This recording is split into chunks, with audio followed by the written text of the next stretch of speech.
Kembali di Sapa Indonesia Pagi, Saudara. Gubernur Bengkulu Rohidin Mersyah ditetapkan sebagai tersangka dalam operasi tangkap tangan dugaan pemerasan dan gratifikasi di lingkungan pemerintah Provinsi Bengkulu. KPK juga menetapkan Sekretaris Daerah Provinsi Bengkulu Isnan Fajri, ajudan Gubernur Efrian Syah sebagai tersangka. Perkara pemerasan dan gratifikasi ini bermula saat Rohidin yang merupakan petahana Pilkada 2024 membutuhkan dana untuk pemilu. Orang nomor 1 di Bengkulu itu dibantu Sekda Provinsi Bengkulu Isnan Fajri untuk mengumpulkan organisasi perangkat daerah dan kabiro di lingkup Pemda Provinsi Bengkulu untuk mendukung pencalonan Rohidin sebagai gubernur petahana. Ketiga tersangka ditahan di rutan cabang KPK selama 20 hari pertama sejak 24 November hingga 13 Desember 2024. Menemukan adanya permulaan bukti yang cukup dan menaikkan perkara ini ke tahap penyidikan. KPK selanjutnya menetapkan 3 orang sebagai tersangka, yaitu RM, Gubernur Bengkulu, IF, Sekretaris Daerah Provinsi Bengkulu, dan EV atau AC, ini ajudan Gubernur Bengkulu. Atas perbuatannya, para tersangka disangka telah melanggar ketentuan pada pasal 12 huruf E dan pasal 12 huruf B ini pasal pemerasan, dan pasal 12B besar, gratifikasi. Undang-Undang nomor 31 tahun 99 sebagaimana telah dirubah dan Undang-Undang nomor 20 tahun 2001 pasal KUHP. Dalam operasi tangkap tangan di Bengkulu, KPK menyita uang sebesar 7 miliar rupiah dalam mata uang rupiah, dolar Amerika, dan dolar Singapura. Tim KPK juga menemukan catatan penerimaan dan penyaluran uang dari sejumlah kepala dinas di Bengkulu. Uang ini diserahkan agar tidak dinonaktifkan sebagai kepala dinas dan digunakan untuk keperluan pilkada. Tim juga mengamankan sejumlah uang dan barang bukti di berbagai tempat, yaitu catatan penerimaan dan penyaluran uang sejumlah 32,5 juta rupiah, 32.550.000 rupiah pada mobil SD. Kemudian catatan penerimaan dan penyaluran uang tunai sejumlah 120 juta rupiah pada rumah saudara FEP.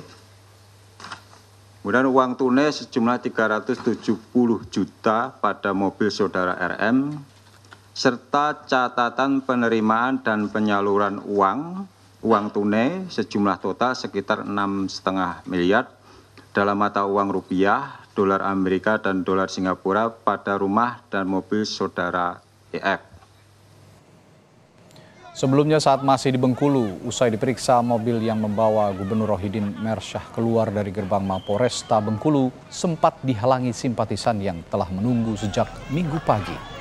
Sempat terjadi aksi saling dorong massa dengan petugas, namun mobil akhirnya bisa melaju untuk membawa Rohidin ke Bandara Fatmawati Bengkulu untuk diperiksa KPK di Jakarta.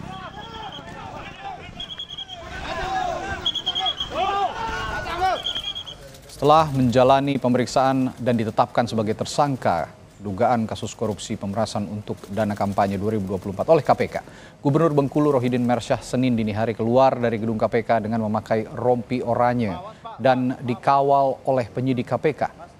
Rohidin berkomentar atas penangkapan dirinya. Ia memastikan akan bertanggung jawab dan mengikuti proses hukum yang akan dilakukan penyidik KPK.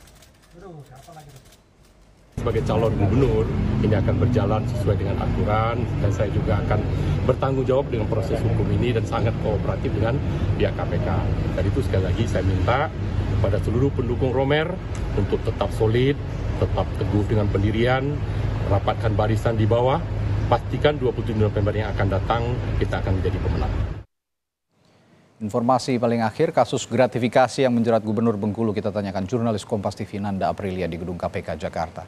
Nanda, hari ini apakah ada pemeriksaan terhadap Gubernur Bengkulu Rohidin dan apa yang didalami KPK dalam pemeriksaan malam tadi? Radi, sampai dengan pagi hari ini, tadi sekitar pukul 7 pagi kami mencoba untuk menghubungi jubir KPK Tessa Mardika menanyakan apakah ada pemeriksaan lanjutan terkait dengan OTT di Bengkulu, khususnya kepada Gubernur Bengkulu pada pagi hari ini. Namun masih belum mendapatkan respons. Nah, biasanya KPK ada jadwal riksa yang berisikan jadwal-jadwal pemeriksaan lanjutan yang dilakukan KPK per harinya, namun biasanya keluar pada siang hari. Artinya sampai dengan saat ini kita masih sama-sama menunggu apakah ada pemeriksaan lanjutan terkait dengan OTT di Bengkulu ataukah tidak pada hari ini. Nah, tadi pertanyaannya Radi, apa yang didalami oleh penyidik KPK dalam perkara OTT di Bengkulu ini, di mana kita tahu sudah ada 3 orang ditetapkan sebagai tersangka. Salah satunya adalah Gubernur Bengkulu yang juga sebagai calon gubernur petahana yang maju di Pilkada serentak atau Pilkada Bengkulu 2024, yakni Rohidin Mersya. Kemudian ada tangan kanannya, kenapa bisa dibilang tangan kanannya, ini akan saya jelaskan lebih lanjut dan secara rincinya nanti Radi, yakni IF sebagai sekretaris RM daerah Prof Bengkulu dan juga EF sebagai ajudan daerah Provinsi Bengkulu atau ajudan dari RM atau Rohidin Mersya sendiri.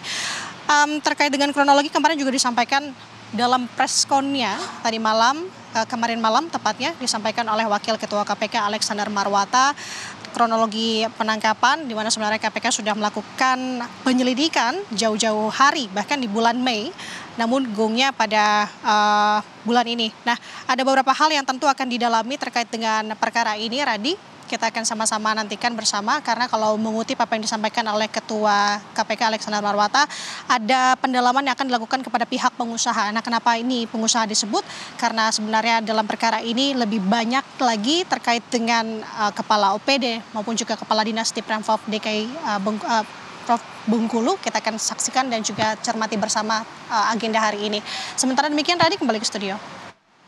Prilly dari Gedung KPK Jakarta melaporkan.